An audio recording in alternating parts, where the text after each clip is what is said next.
And we're calling the meeting to order at approximately 10 a.m. this morning, and would like to begin with the Pledge of Allegiance, please. Jeremy, can you lead us in the pledge, please? Pledge allegiance to the flag of the United States of America and to the republic for which it stands, one nation, under God, indivisible, with liberty and justice for all. Okay. We got a pretty heavy agenda, and I'm glad everyone was able to get here safe. The roads are not that bad, but they're not that good either. Just also would like to indicate that proper notice has been given as required by the Ohio Revised Code 121.22. First on our agenda is the approval of our board minutes from January 19th, 2021. Need a motion. I'll move that we approve the board meeting minutes as they are indicated in our packet. I'll second. Any discussion? All those in favor? Aye. Anyone opposed? Those minutes are approved. And next, we have November the 2020 Presidential General Election Anomaly Report review. Sherry, are you going to present that? Yes. You and Sally, or how are we going to do this? Yes, I'll go ahead and start. Okay. So this is a continuation from last meeting. If the board recalls, there were a number of voters that staff was unable to reach. Either we didn't have a phone number on file or an email address, or the voter had not been responding to our messages. So the board staff mailed letters to those voters. We did receive follow-up responses from many. However, there's still 36 voters that have not responded. So we've not been able to reach them to determine what the situation was, why the anomaly occurred from the November election. When you weren't able to reach them, or they have not responded, did the correspondence that we send out, did it come back as not, no one living there? Or No. It was, the letter was not returned as undeliverable. Okay. Correct. Of those we were able to reach, there was a few that we would like the board to review. Number 84, voter number 84, it's on page 11 of the spreadsheets.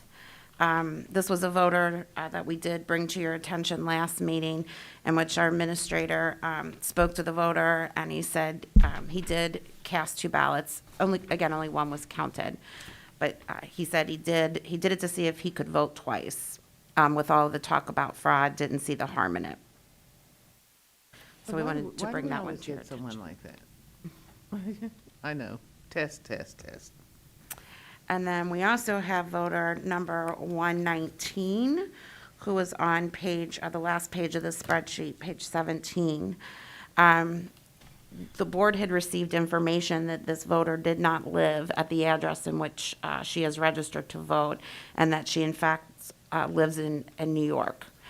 We sent a letter to the voter. The voter contacted me per the letter. She stated that she has lived and worked in New York since 2014. She maintains an Ohio driver's license, and she's registered from the address that appears on her Ohio ID. That's her parents' house here in Hamilton County. She stated she has not registered in New York because there's always a possibility she may move back to Ohio. And then we were able to confirm with Brooklyn, New York Board of Elections that she is not registered to vote in New York. However, her husband is registered in New York. Okay. We're all about to get that, aren't we? Yeah, I think so. Everything okay? Okay. So her husband is registered in New York. She is not. She's not on their files, but she is on ours. Her driver's license is here in this county. Correct. Yeah. She has an Ohio driver's license with the same address in which she's registered to vote, which is her parents' address. However, she has lived and worked in New York since 2014, but voting from Hamilton County. What are the guidelines around that issue? Dave, can you maybe help me? If you're absent from the state for a temporary purpose, or if you're in the military, or if you're working for the federal government, you would be permitted to maintain your registration in Ohio. If you're absent for any other purpose for a length of time, that's a different situation. So she does not fit all of those. Yeah, I mean, 6 years is not a temporary move. We've had some situations in the past where we've had people who have moved to Chicago and moved back. We've actually litigated a couple of those. But you know, the bottom line is the question right now before the board is whether or not this looks like a temporary or a permanent move. She shouldn't be voting here. It appears to be a non-valid way for her to vote. I agree. So what do we do with her ballot? Her ballot was counted. Her ballot was counted. It did not come to our attention that she was not living in Hamilton County. She filled out an application stating that her residence address was in Hamilton County and requested the ballot be mailed to the address in New York, which is, not unusual. We have voters that are residents of Hamilton County but are temporarily out of town during the election process. So based on that information, as well as on the return of the absentee ballot inside the identification envelope, she again listed her residence as the address in Hamilton County.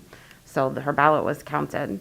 Then after the election, we received information that she did not live at the address that she voted from and that she's registered to vote at. How did we receive that information? I believe it was an email communication or maybe a phone call to our administrator.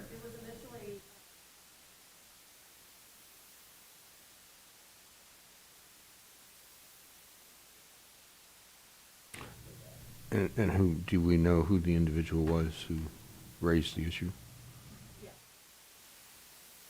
I mean, is that something that the board wants to publicly discuss at the moment? Well, go ahead. I was just curious. It's not- I think it's a mute issue. I think the issue is that that the error was hers, and I don't know what her response. Has she responded? I see it's been her mother or someone that you've communicated with, mainly?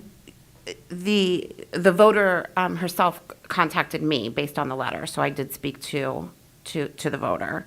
And her response was what you just reported? Was what I just reported. Of that issue, how serious that can be? Yes, I did, explain to her that it's important that voters vote from the addresses in which they live so they can vote on the questions and issues that affect their community and the representatives that will be representing their district and their precincts. And again, her response was that, there was the potential that she may move back to Ohio someday. It's not acceptable. No, that's not. And so did she indicate any desire to fix it or take any corrective action, or not really? No, at that point, I recorded her, her telephone number and let her know that I would be relaying this information to our board. So it seems to me we have two questions. One is, what do we do about her, what appears to be, at least on its face, a possible illegal or fraudulent vote that she cast here? And I say possible because I don't know that the facts are sufficient for me to make such a declaration. I mean, it sounds like it, but probably somebody would have to look more carefully at the facts. That would be a referral to the prosecutor's office for possible prosecution. Given the conversations we've had, I don't, I got an open mind about whether I'm ready to do that. I might be, even in a minute or two. But the second question is, what do we do moving forward? So I'm good at posing the questions. I'm not sure I've got the immediate answers.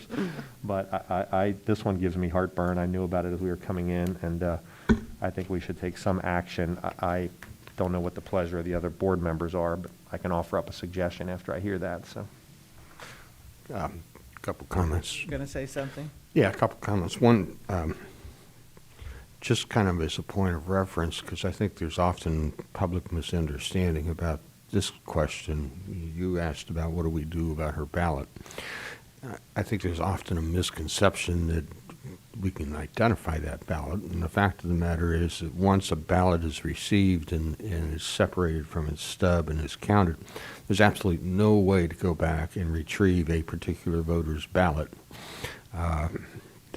Once that stub is separated, That's true. it becomes just impossible to do.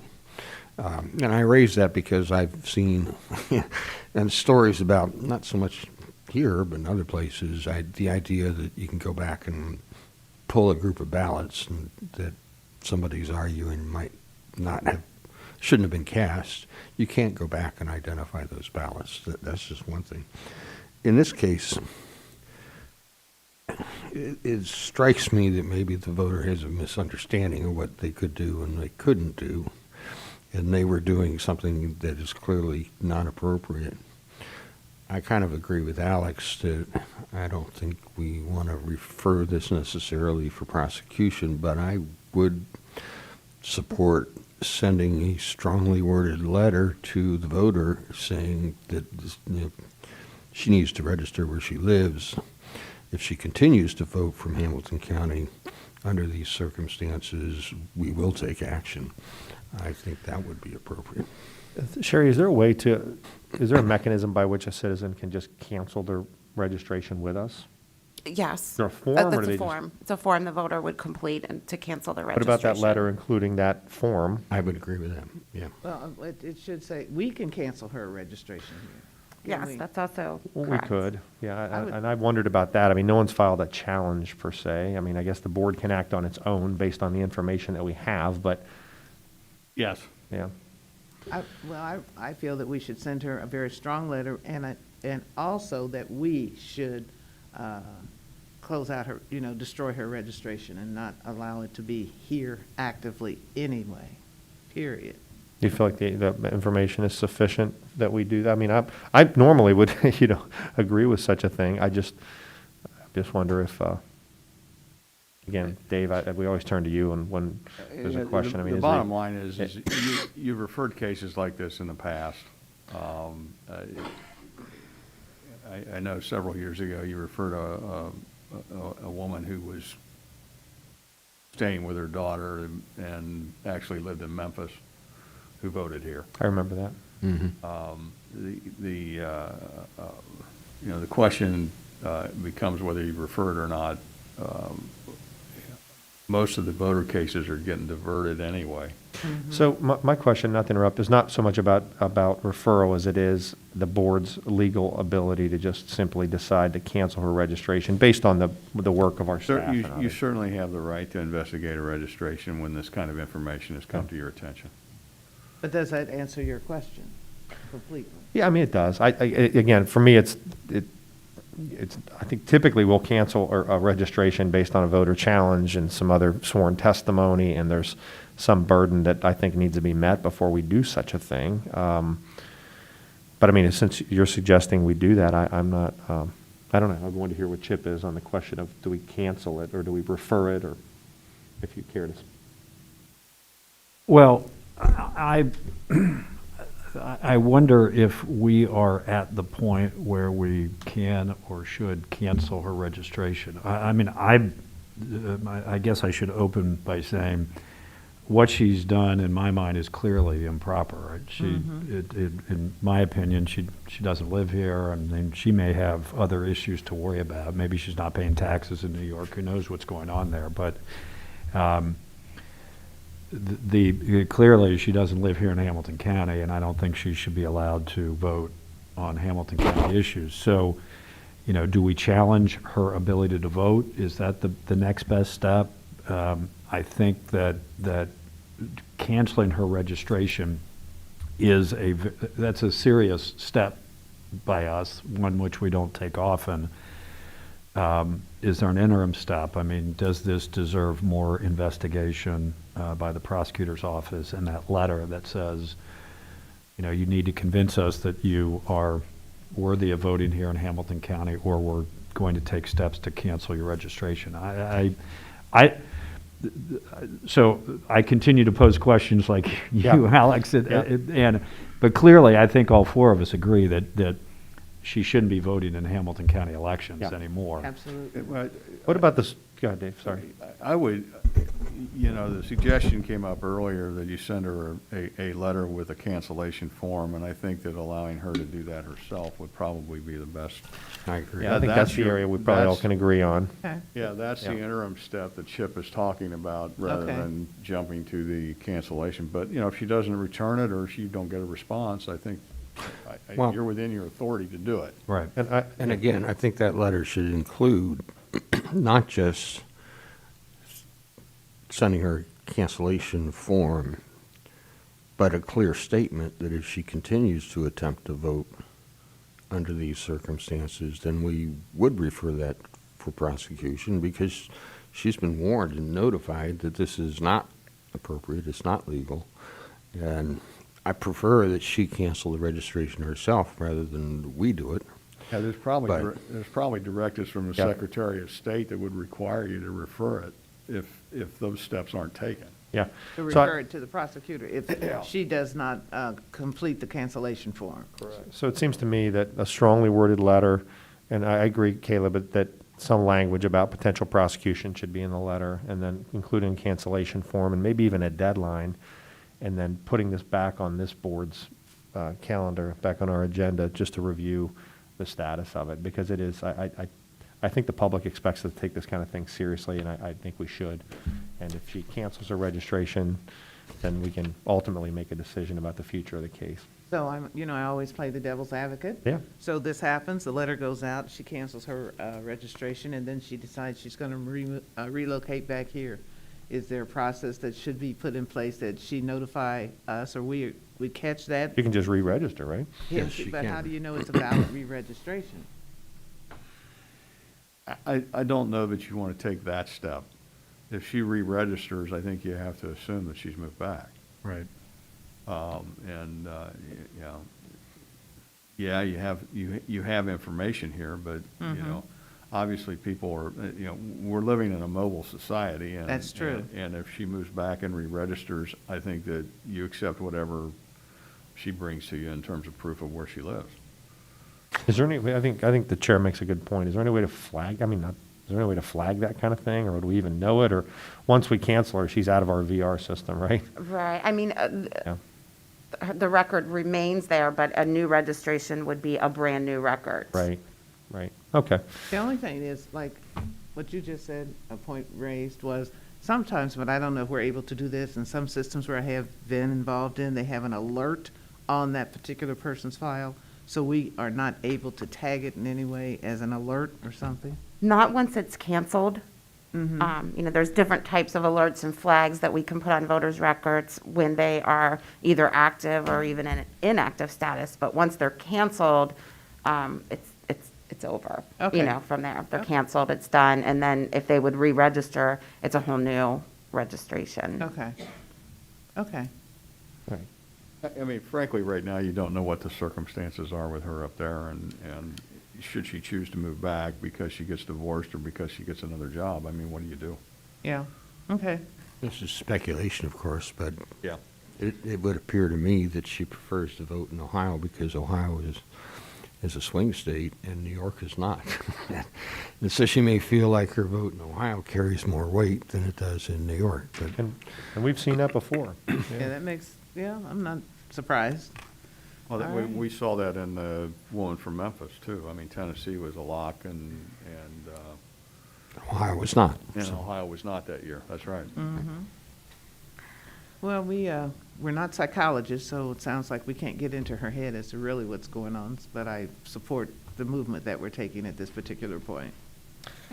So that's voter 119. Sherry, did you say there were 3 you were bringing to us? Because I know you addressed 84 and 119. Yeah, there was just one other, the very last voter on the spreadsheet, voter number 120. This voter is among the 36 that we've been unable to reach. This voter's situation is a little bit different. It wasn't 2 absentee ballots. He actually voted both here in Hamilton County and in Butler County. He was registered to vote in Butler County, went to Butler County and voted early at their Board of Elections, and then came to Hamilton County on Election Day, went to a polling place and voted provisionally. The provisional ballot in Hamilton County was not counted because we communicate with the other counties across the state and knew that he had already cast a ballot in Butler County. Is it fair to assume that that provisional envelope, though, did result in a change of registration? It did. He is now registered in Hamilton County. Okay. And so we have not been able to make contact with that particular person to No, there was no determine phone if he was number. aware you know. Correct. There was no phone number, email address on file. Butler County also did not have an email address or phone number on file. So a letter was mailed to the Hamilton County address in which he's now registered at, and he's not responded. And The letter. his vote was an early vote in Butler County, right? It was an early vote in Butler County. And a provisional here. Any idea how, not that it matters that much, the time frame between, that's all right, I don't mean, Sorry, Yeah, I no, do no, have it. no. I just didn't bring I it don't- in with no, me. it's okay.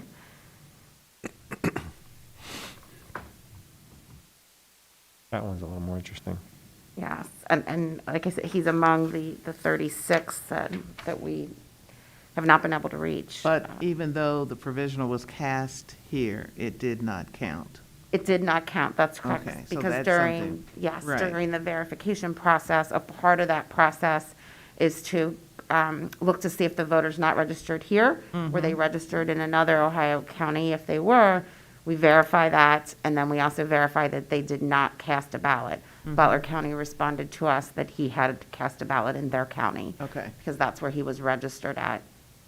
Okay, so now this individual is registered here in Hamilton County. He's now registered here because based on that provisional envelope he completed, that updates and moved his registration to Hamilton County. Well, there's only one vote cast, and there is this concern about this whole process, but Well, Dave, what do we usually do? This is different than your typical situation where somebody shows up and casts a provisional ballot because they were concerned that you didn't receive their absentee. Mm-hmm. This looks like a deliberate attempt to vote twice. Or it could have been somebody who had moved quite Yeah. recently. Yeah. and- I mean, it could have been all those things, but it's hard to tell when you can't get a hold of them. Right. Yeah, And, Madam I- Chair, this board for years has, I think, diligently pursued these anomalies, and in the vast majority of cases where people have voted twice, it's as Dave just described, somebody who comes in and votes because they don't think their absentee ballot was received. And whether that is entirely acceptable or not, we generally accept that explanation and then advise them that they shouldn't do that again and don't make a big deal of it. Okay, We've got 36 people that have not responded to us. I don't think we can just let that go by. This individual being one of them. We don't know what his motivation was. And even though only one of the two ballots was counted, I still think it's incumbent upon us to get to the bottom of these and maintain the public position that it's unacceptable. And I know that nobody here is suggesting that we ignore them, but I don't think we can just let these 36 go by because they haven't responded to us. We need to continue pursuing this, and I know it's a burden on our staff, but my position is that we try to figure out in each of these cases what happened. We have some that I'm going to recommend we refer for prosecution already, or to the prosecutor's office, if not for prosecution. But at least continue the investigation on the balance of these 36. I agree with, sorry, Caleb, were you gonna, I'll just go since I'm talking. So I agree with Chip on all of that. And I have a question. So our original reach out, does it involve any kind of a threat, for lack of a better word, of criminal referral or possible referral for criminal prosecution, or we don't take that step? No, not in the original letter. We just simply notify the voter that we are conducting a review of the election. It appears they cast two ballots. They need to contact the deputy director. And we gave a deadline in which to do that, and that deadline was last Friday. Chip, I think we need to send a strong letter out. The second follow-up letter, strong, because I agree, when you look at the number, 36, and we have attempted to reach out to those individuals once, and I think I think we should reach out one more time, attempt it with a stronger letter, and if they do not respond, then it seems to me like we need to put it in the hands of the prosecutor. If I can raise a couple of points about that. I think in the past, we have referred cases of that type to the prosecutor for investigation. However, it's also been my understanding that when we've done that, the end result is that there isn't a prosecution. But there what? There was no prosecution, No. but more to the point, I don't know if this still happens, but I know there was a time if a voter called and expressed concern that maybe their absentee ballot wasn't going to get here in time to be counted, that even our board staff advised people that they could go to the polls and vote provisionally just to be sure. So if we're advising people that that is one option they have just to make sure the vote gets counted, and then we turn around and say, well, maybe we ought to prosecute them when they took our advice, I see a real problem with that. Well, You know? I don't disagree necessarily with any of that, other than the fact that these people just didn't respond. And a large majority of the folks who responded and talked with us, we're sort of going to understand, right? I mean, there's 36 voters in question. The Anomaly report has over 100 voters, 119. or whatever. 120.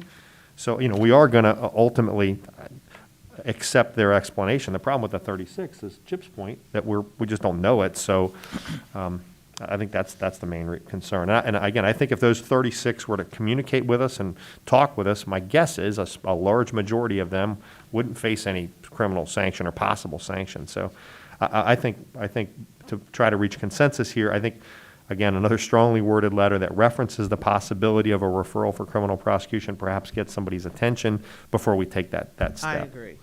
That would be my view on those. Now, that 36, by the way, Sherry, am I clear? Does that include voter 120 or not? It does include voter It does. 120. It does? Yeah, so I think then we did the same thing for that one. I think it is also worth repeating that part of the reason this number is so large this year is just simply a product of the fact that so many more people voted absentee than has been the case in the past. And probably a pretty good percentage of those people were voting absentee for the first time ever. They'd That's never true. done that before. So they didn't have any familiarity with how that all works. And so we had a unique circumstance this year that has contributed to the reason this list is as large as it is. So, Yeah, I'm not sure I wouldn't call that number large.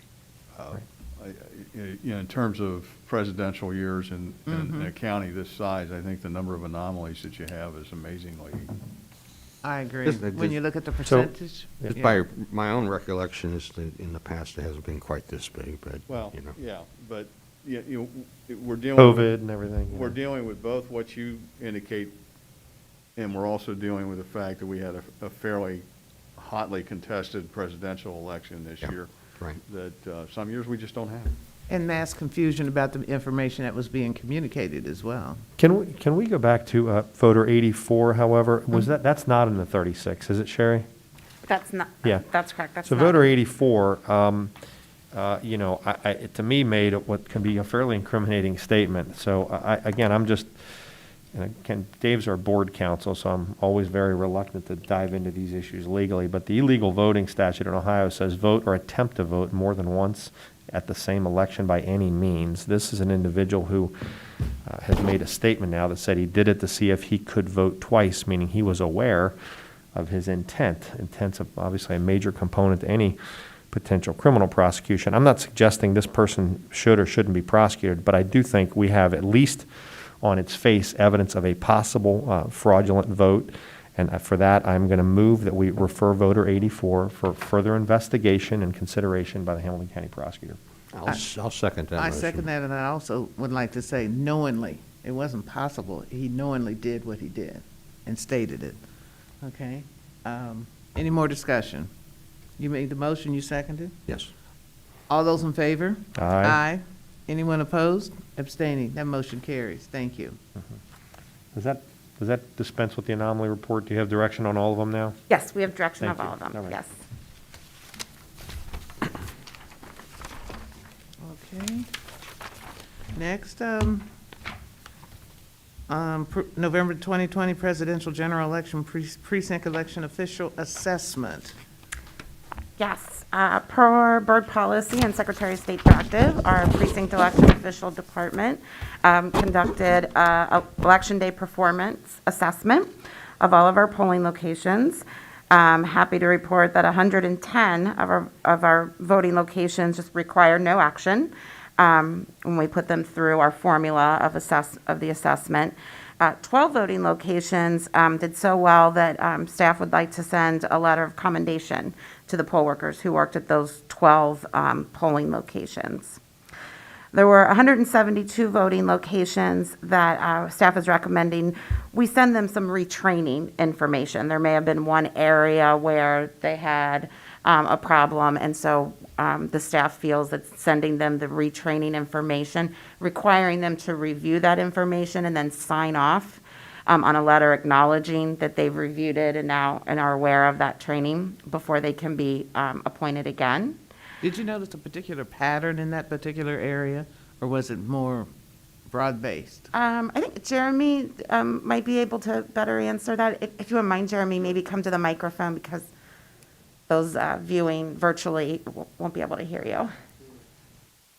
There was a slight pattern you could see several of the locations in terms of handling the provisional ballots, and that's where you see the most common consistent issues with some.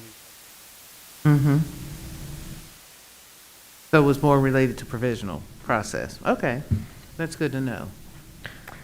And then we also have 25 voting locations where instead of just sending them paper information, documents on retraining, we think it's best that they actually log on and do our online training again before they're reappointed. And then we have 3 precinct election officials that we're recommending be removed or retired from service, that we no longer hire those 3. And those are 3 individual PEOs Okay. based on their certain actions. That's a smaller number. I remember the one year, it was pretty ugly. Yes, Yeah. yes, we're happy that, it was I mean, just those- 3. That was one year, remember Yeah, that? I It was going we to say had the same thing. Tens, if not hundreds, that we had to let go the one year, so. Yes, Yeah. yes. So that's a our- good number. Our poll It's workers. amazingly a small number when you Yeah. look at the fact that we had to bring in a lot of new people and last minute, and we were dealing with also the whole pandemic episodes. It doesn't Absolutely, seem- our poll workers did a tremendous job, Okay. yes.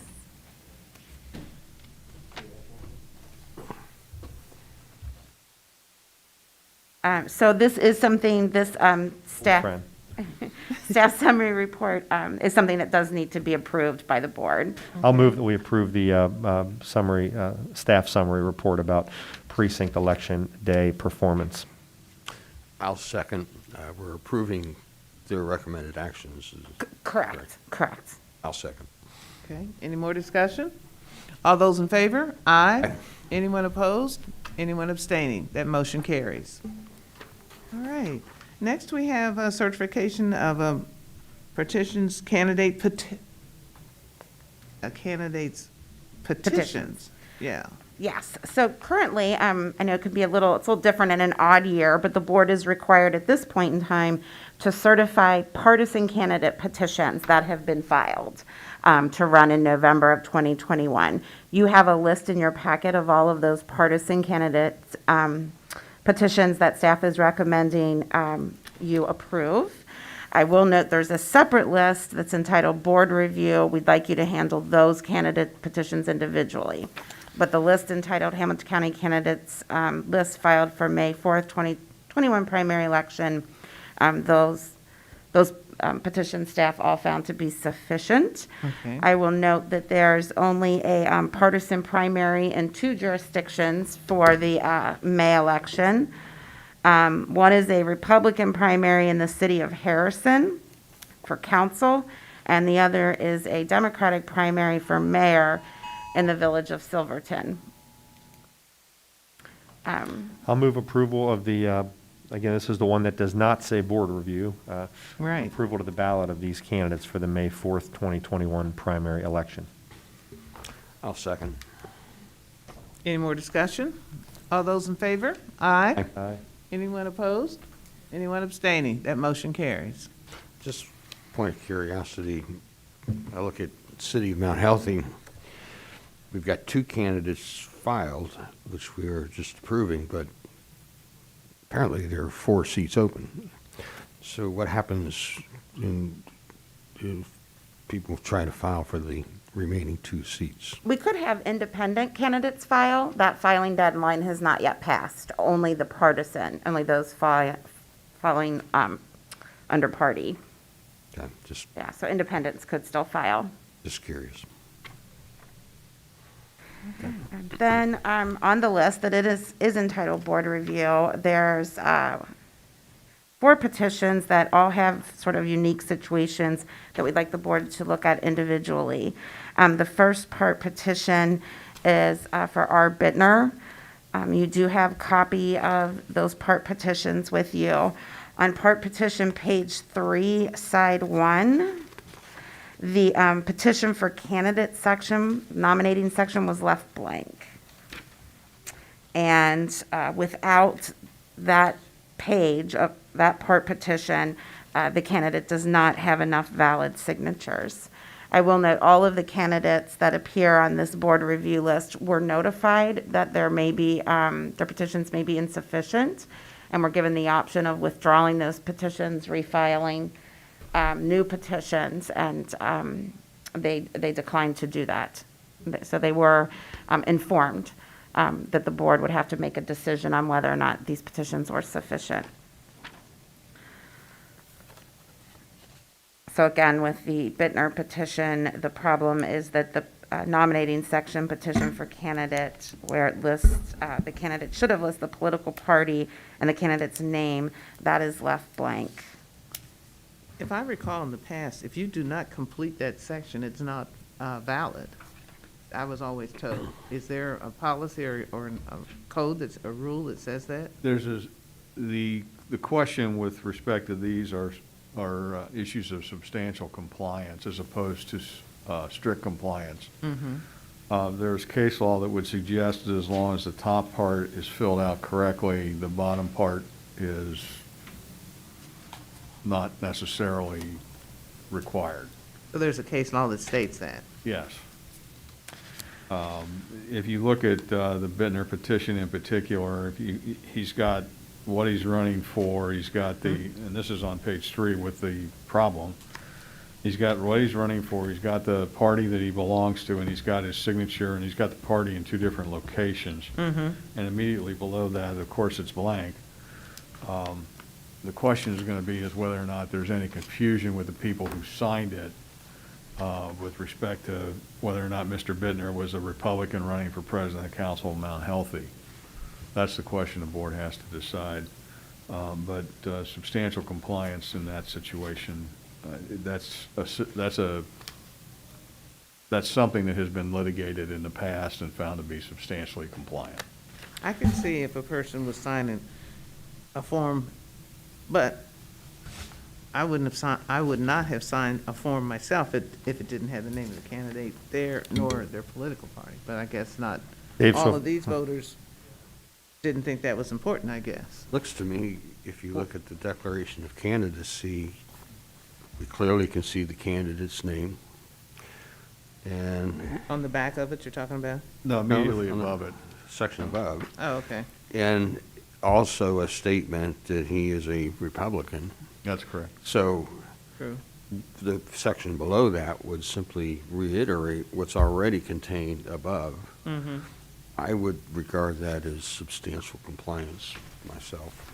And Dave, just so I'm clear, you've said it, but so it's clear, if you had to defend this board, if we denied it, you feel, I guess maybe I should ask this in executive session, but nevertheless, you've already said it, I think. But the fact of the matter is, if you had to defend us, you'd be concerned, given the case law and the status of the case law that tells us that error or omission is substantial, still provides for the petition to be declared valid. It is substantial compliance, Alex, although I'm pretty good, so whatever choice you make, I'll defend. I like it.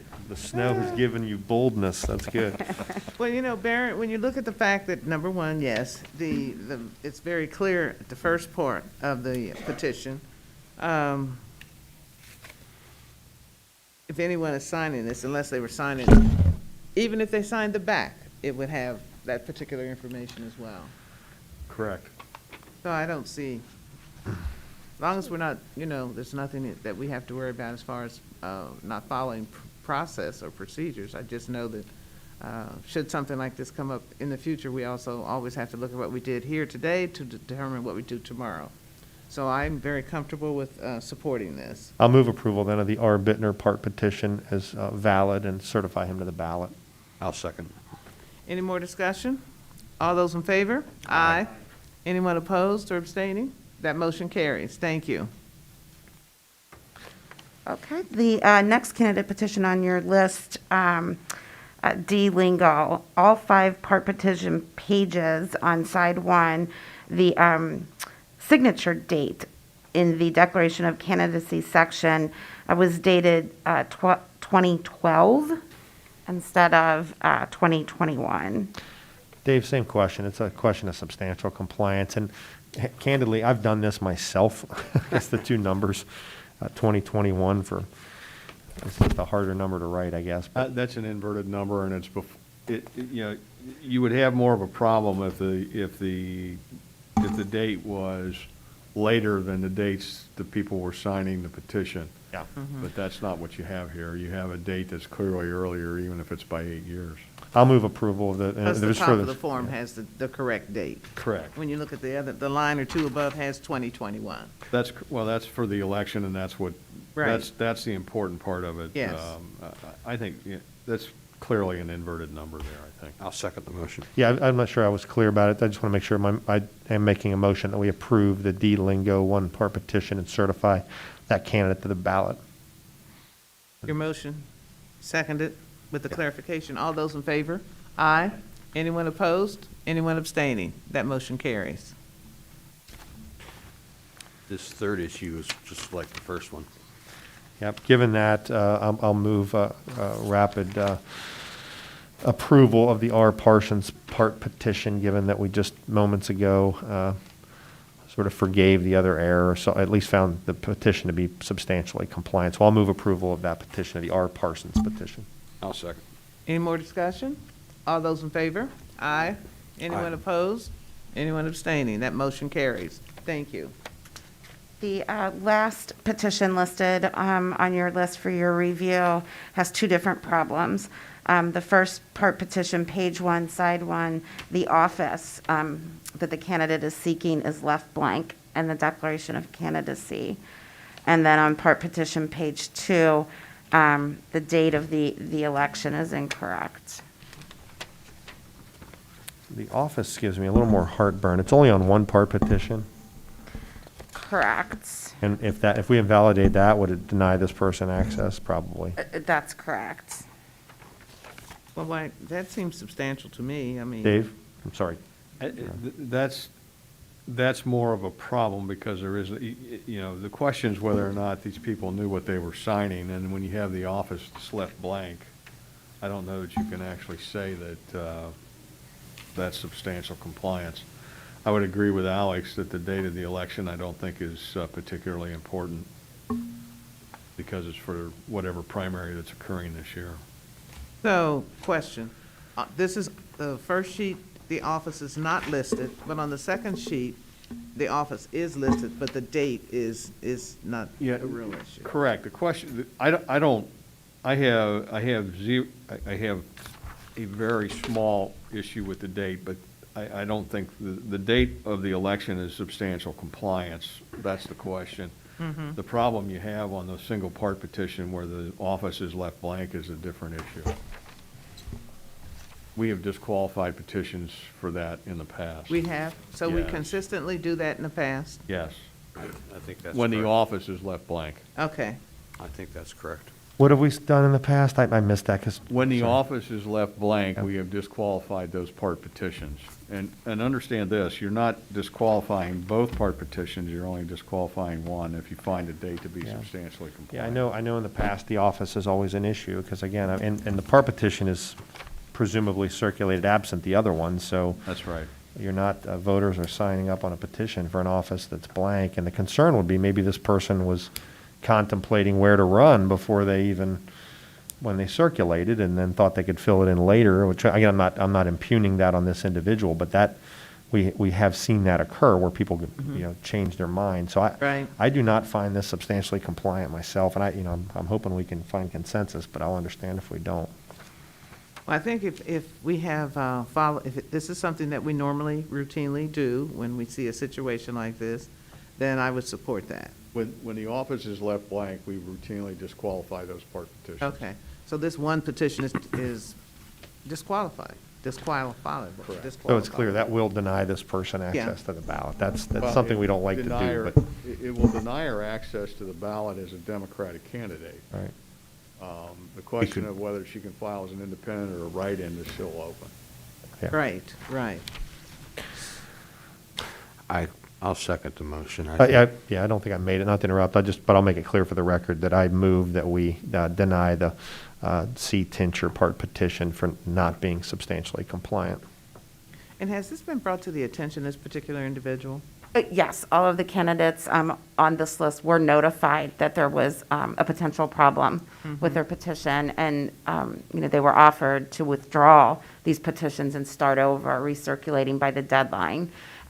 They chose not to do that, and they were informed that the issue would be brought to the board to make a decision. So they had, this candidate had the option of withdrawing this petition and recirculating. Yes, I will note that the candidate filed on February 2nd, and the filing deadline was February 3rd, so they didn't have much time to withdraw and recirculate. That's why we always recommend candidates file as early as they can. And also have pretty good sized number of petitions to submit, just in case one does have an error on it. Correct. Is there a motion? Yeah, I think I made one. I don't know if Caleb had seconded the Yes, actual I motion. have seconded it. Thank you. This is how we've treated situations like this in the past, and we should be consistent, so. I agree. All those in favor? Aye. Aye. Anyone opposed or abstaining? That motion carries. Thank you. Sure, just want to note to the board that the Cincinnati mayoral petitions are not before you at this time because those are nonpartisan petitions, as well as the fact the filing deadline is not until February 18th. Right. So those petitions will come before you at your next board meeting on March 2nd. Okay, thank you. Okay, next on our agenda is election equipment allocation, for the primary election in May 2021. Actually, we have, next is the certification of questions and issues. Sorry. That's okay. For Okay. the May 20, there's a lot on the agenda. For the May 2021 primary/special election, there were 5 questions and issues that were filed, and they're on the list for board approval. I'll move that we approve these to the ballot. I'll second. Any more discussion? All those in favor? Aye. Anyone opposed or abstaining? That motion carries. Thank you. Next is the election equipment allocation for the May 2021 primary special election. Yes. In your packet, you have a summary and then a detailed spreadsheet of the election equipment allocation for the May election. Per Secretary of State directive, the board's required to do this preliminary review at least 90 days prior to Election Day. So we're submitting it to your approval now, and we'll re-review within 30 days of Election Day to see if there needs to be any changes. Okay? I'll move approval of the ballot provisional envelope, the election equipment allocation report. I'll move approval of it. Second. Any more discussion? All those in favor? Aye. Aye. Anyone opposed? Anyone abstaining? That motion carries. Thank you much. Next, basically, is approval of the ballot and provisional envelope quantities for the May 2021 primary special election. Yes, again, you have a detailed spreadsheet in your packets. This was created based on Secretary of State directive. It's, again, a preliminary review required to do 90 days before. We'll bring it back to the board within 30 days of Election Day. I'll move approval of the ballot and provisional envelope quantities, preliminary one at least, the one that we have in front of us today. I'll move approval of it. Second. Any more discussion? All those in favor? Aye. Aye. Anyone opposed? Anyone abstaining? That motion carries. Thank you. Next, we have precinct realignments, discussion regarding that particular section. Yes, our operations department, as they routinely do, monitor the status of our precincts' registered voter totals. We do have before you 24 precincts that are over the maximum number of active voters allowed by law to be in a precinct. That number is 1,400. This has happened, the rules on when a voter stays in active status has changed in recent years, keeping voters in active status for a longer time. That, coupled with the spike we always see in registrations in a presidential year, has caused those precincts to go over 1,400. So the operations staff recommended that for all but one, we can just move voters, a number of voters, into adjoining precincts to keep them under that 1,400 number. It does require creating one new precinct in Harrison, and that's also because they're seeing a lot of development in that particular area. There's one more precinct realignment, well, actually two, that we'll wait to bring before you until the next meeting, and that's because it involves splitting a census block, and we have to have a waiver from the Secretary of State. So, but that doesn't apply to the 24 that are before you today. Just a question of curiosity. I would assume that when these changes get made, that it's not resulting in a voter being moved, say, from one legislative district to another, or a council district from one council district to another.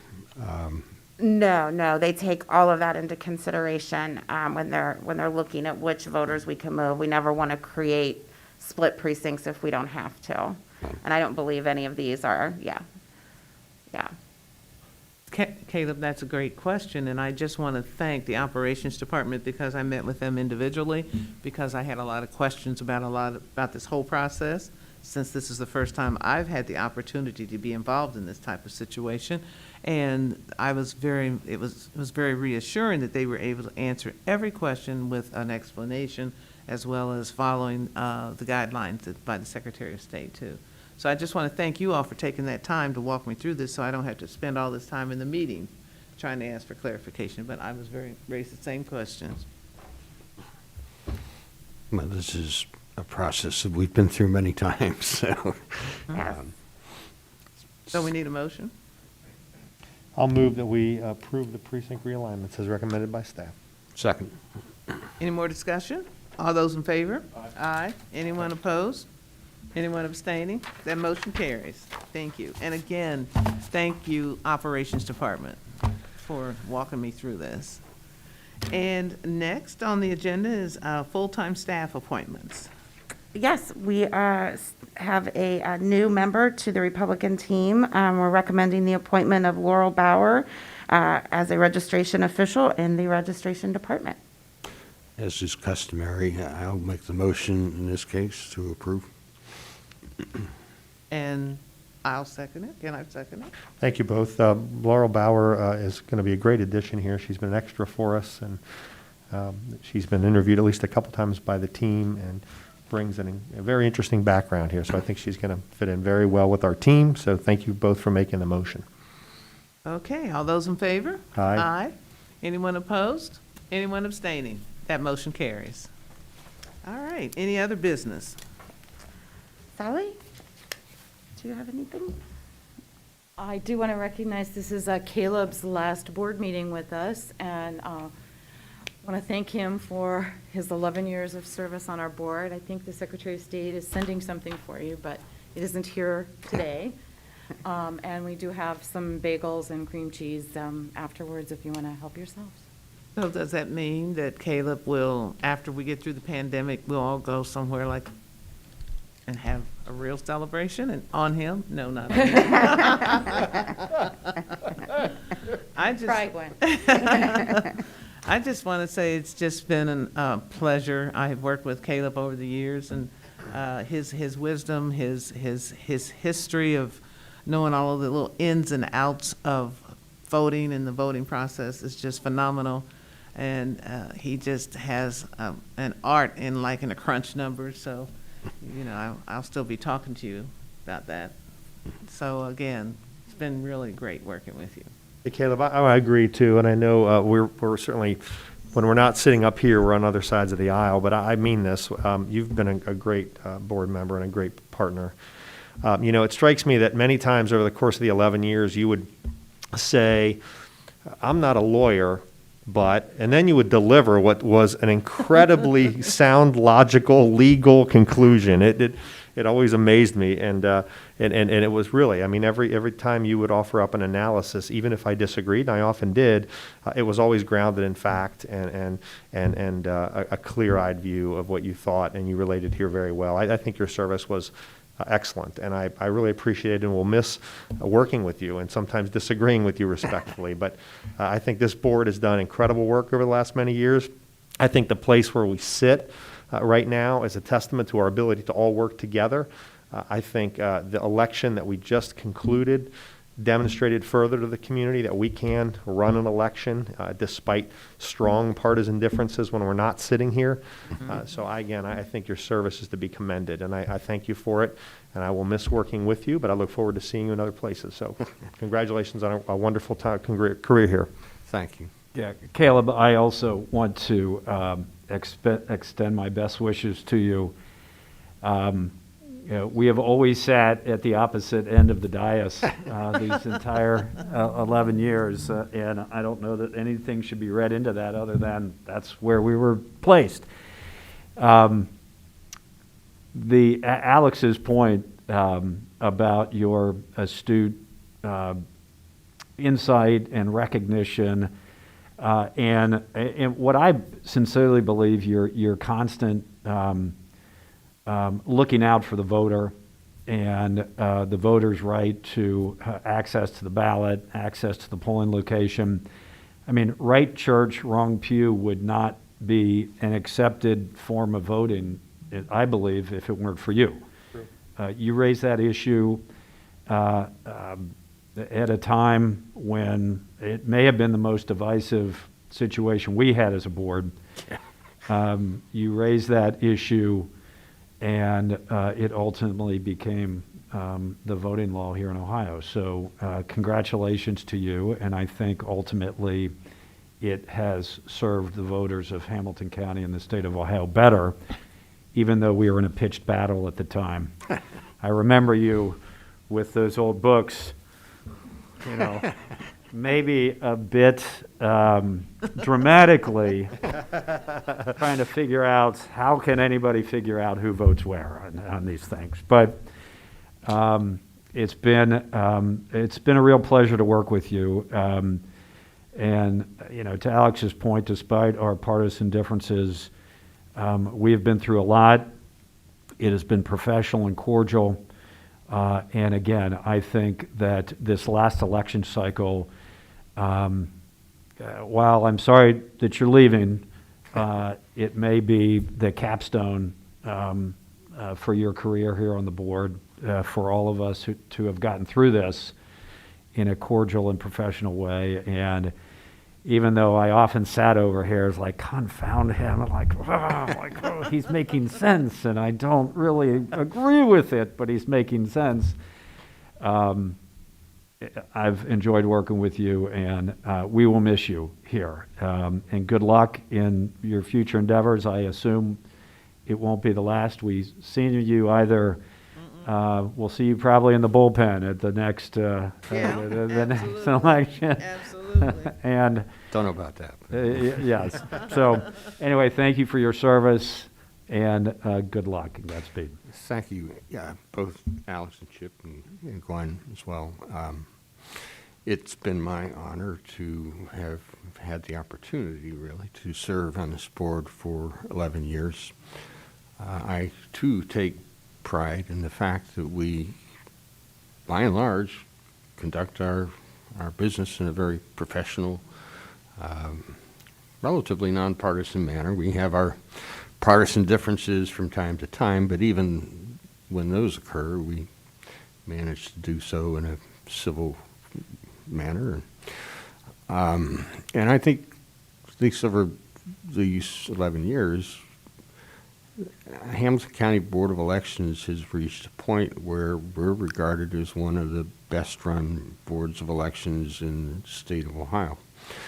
And I can recall when I first began, we were on Broadway, and we had really a difficult situation because that space had been originally leased prior to the change in how absentee voting occurred, which meant once we got to the point where anybody could vote absentee if they chose to or vote early, that building really didn't have the space necessary to accommodate the demand.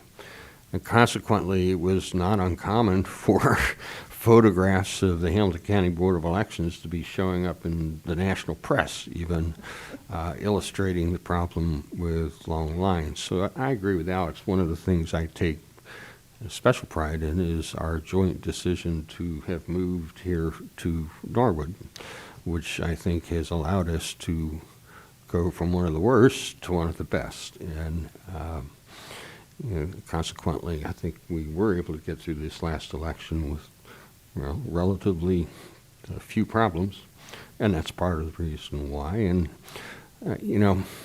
truth be told, I'm not so sure that we as board members can claim all that much credit for the fact that this board is recognized for being as well run as it is, because I really think that really falls more to our director and our deputy director and our entire staff on both sides of the aisle.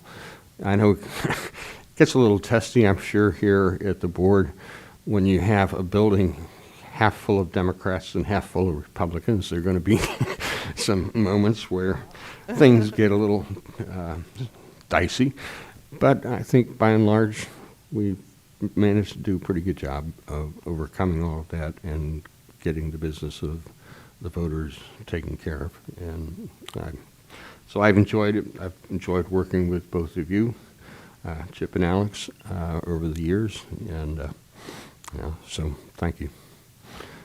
I did have one other, kind of on a similar note, issue I wanted to raise. I got a note in my package. I would suspect each of you got the same note from a voter who is asking us to be sure that we conduct free and fair elections, but in particular, making sure we don't use any Dominion voting machines. We did not, for the record, did not get that. Did you? Yeah. You didn't? No. I'm surprised. Thank you for bringing it up. Well, I thought maybe she might have written to you two as well. And the reason I raise it is because, first of all, we never used Dominion voting machines.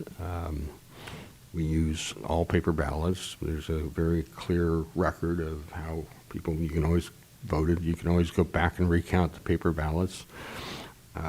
So the idea that there's the potential for all kinds of mischief is just a misunderstanding, I think. But even in those places where they do use Dominion equipment, my understanding is that the equipment is not much different than the Hart equipment that we use, which is simply tabulating the votes from the paper ballots, and you still can go back and count the paper ballots to make sure the machines function correctly.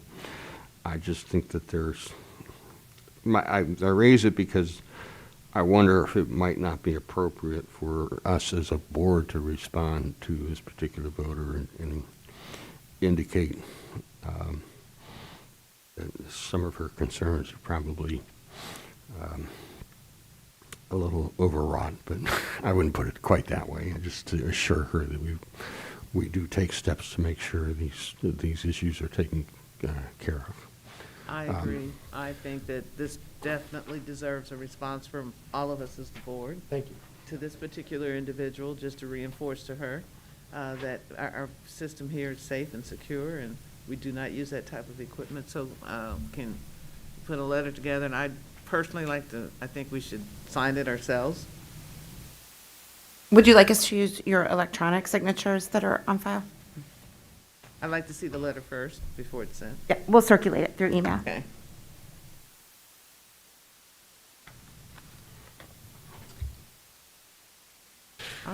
Very good. Time Well, to- Any other business? we'd just like to get a picture of the board before you Okay. Of course. adjourn, and thank Caleb for his service.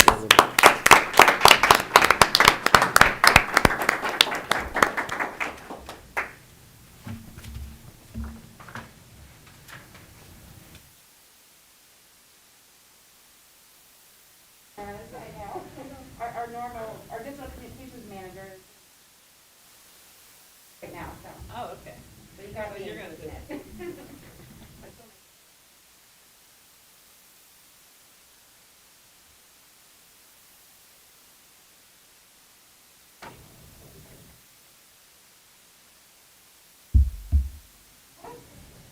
Good? All right. Need a motion to adjourn? So moved. Second. Anyone, all those in favor? Aye. Anyone opposed or abstaining, this meeting is adjourned.